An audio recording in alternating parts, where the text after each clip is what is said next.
Berdiri di tengah kawasan padat penduduk, kemegahan bangunan masjid menjadi magnet masyarakat sekitar. Keindahan masjid menjadi ikon Kelurahan Pejaten Barat.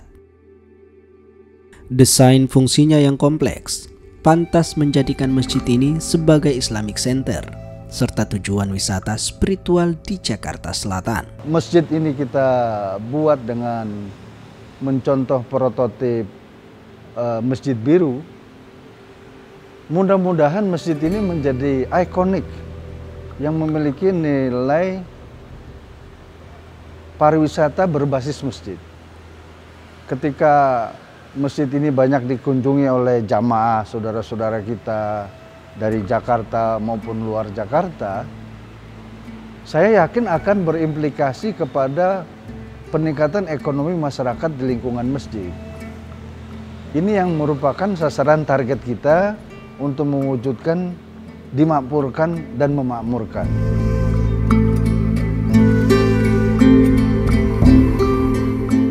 Karena Islam itu mengikuti zamannya. Nah, oleh karenanya di sini kita sudah siapkan berbagai macam badan-badan otonom. Ada BPS Yatim, ada TPA, kemudian ada Badan Otonom Majlis Zikir, ada Badan Otonom Binaul Masajid, dan semuanya itu kita optimalkan semaksimal mungkin di bawah payung Yayasan Masjid Al-Fajri. Kalau buat pariwisata kita sepertinya sesuai dengan perjalanan saja ya. Artinya kita berbuat saja. Ya malu fasarallahu amalum wal mu'minun. Kita diperintah untuk berbuat, berkreasi, diajak untuk mengajak kepada orang lain, membentuk kebaikan-kebaikan. Selanjutnya apabila ada perkembangan jadi destinasi wisata religi, kita akan bersyukur karena memang tujuannya masjid ini menjadi sentral dari segala jenis kegiatan kebaikan. Masjid Al-Fajri menempati lahan seluas 1.600 meter persegi. Luas bangunan capai 1.000 meter persegi atau 5 kali lebih kecil dibanding Masjid Biru di Istanbul dengan luas bangunan sekitar 4.800 meter persegi. Struktur dasar bangunan Masjid Al-Fajri hampir berbentuk kubus berukuran 53 kali 51 meter. Terdiri dari lantai dasar, lantai utama, lantai balkon, dan lantai atap.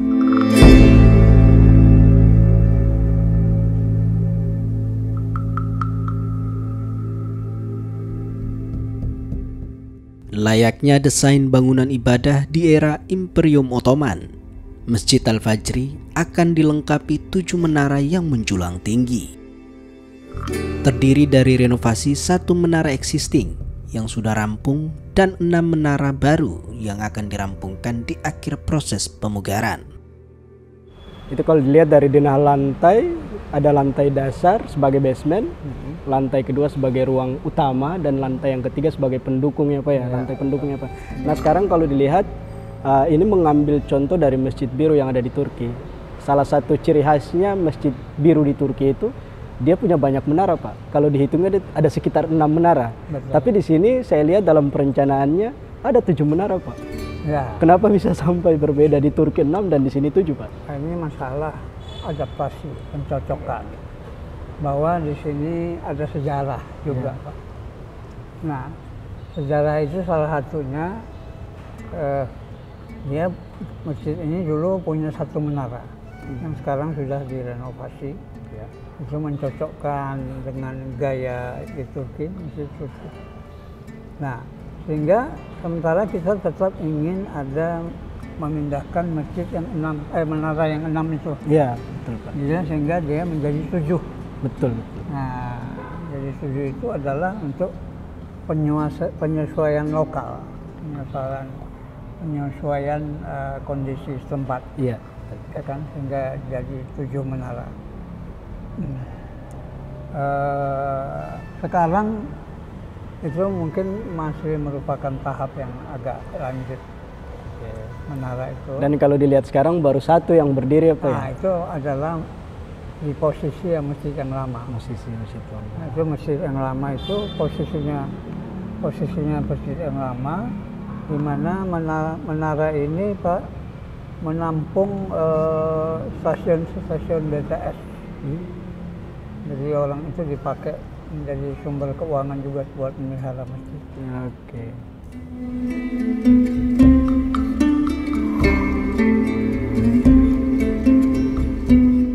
Fitur lain bangunan Masjid Al-Fajri yang identik dengan Masjid Biru di Turki adalah desain dan tata letak kubah masjid.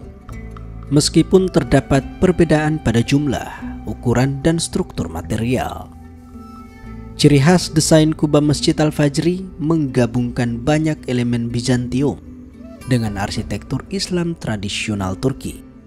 Dinilai sebagai bentuk terakhir dari desain orisinil periode klasik.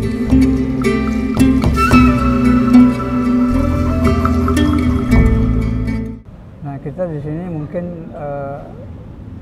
sudah mencoba untuk mengikuti itu, dan itu insya Allah nanti bisa dicapai jumlah 50 kubah. 50 kubah. Nah, yang kedua masalah bentang, karena mereka masjidnya memang jauh lebih lebar, lebih besar.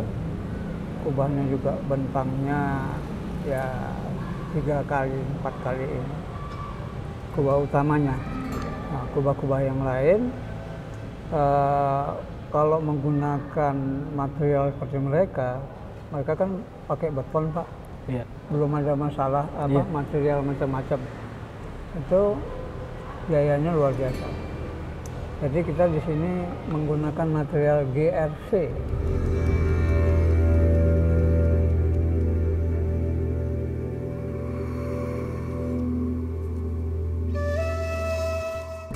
Pada bagian dalam, masjid dilengkapi tiang-tiang yang menjulang tinggi, serta hiasan interior klasik yang megah, bergaya masjid-masjid Utsmaniyah, berupa hiasan kaligrafi mushaf Asma dan ornamen bernuansa Islam lainnya. Langit-langit masjid didominasi warna biru dengan hiasan yang cukup semarak.